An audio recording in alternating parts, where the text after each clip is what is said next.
পলাশবাৰীৰ BJP বিধায়ক হেমাংগ ঠাকুৰীয়াৰ এটা audio' viral হৈছে। সমগ্ৰ টিভিত সকলো টিভিতে আমি পাইছোঁ যে দেখা পাইছোঁ যে হেমাংগ ঠাকুৰীয়া বিধায়ক হেমাংগ ঠাকুৰীয়াই অডিঅ' ক্লিপত কাৰোবাক ফোন কৰি কৈ আছে যে 300 বিঘাত প্ৰতি বিঘাত 8 লাখ টকা তেখেতে কমিশ্যন বিচাৰিছে। তাৰ মানে প্ৰায় 24 কোটি টকাৰ এটা বৃহৎ কেলেংকাৰীৰ কথা ফোনত ভাইৰেল হোৱাৰ পিছত কিয় হিমন্ত বিশ্ব শৰ্মা ডাঙৰীয়াৰ গৃহ বিভাগ শুই আছে, কিয় অসম পুলিচে এতিয়ালৈকে হেমাংগ ঠাকুৰীয়াক গ্ৰেপ্তাৰ কৰা নাই।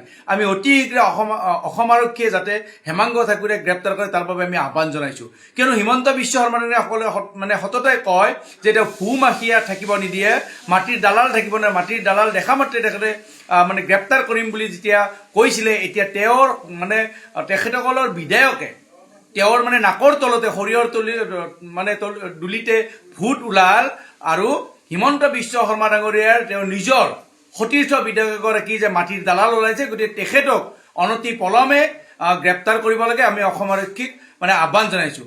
নে হিমন্ত বিশ্ব শৰ্মা ডাঙৰীয়াৰ নিজৰ দলৰ ভিতৰৰ ব্যক্তিসকলক এনেকৈ ৰেহাই দিব? দিলীপ শইকীয়াই দলগাঁৱৰ বিধায়ক মুজিবুৰ ৰহমানৰ লগত ইউডিএফৰ বিধায়কৰ লগত মিলি পেলাই মাটি দখল কৰা কথা সকলোৱে চাৰিওফালে ভাইৰেল হোৱা আপোনাৰ নিউজ দেখিছে। মন্ত্ৰী অশোক সিংঘালে জুবিন ক্ষেত্ৰৰ কাষত প্ৰায় 38 বিঘা মাটি দখল কৰিছে।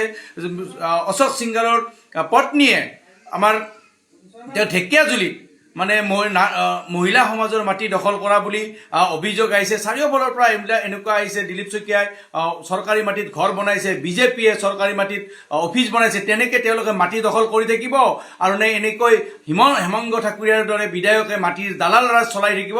সেই কথা হিমন্ত বিশ্ব শৰ্মা ডাঙৰীয়াই স্পষ্টকৈ বুজাব লাগে। আৰু অসম আৰক্ষীয়ে যাতে হেমাংগ ঠাকুৰীয়াক অনতি পলমে গ্ৰেপ্তাৰ কৰি এক নিদৰ্শন দেখায় যে হিমন্ত বিশ্ব শৰ্মাই যেনেকৈ স্বচ্ছতাৰ কথা কয়, জিৰ' টলাৰেঞ্চৰ কথা কয়, তেওঁৰে 10 টকাৰ মানে স্কেম দেখিলেও যাতে পুলিচ জঁপিয়াই পৰিব পৰা হিমন্ত বিশ্ব শৰ্মা ডাঙৰীয়াই হেমাংগ ঠাকুৰীয়াক অনতি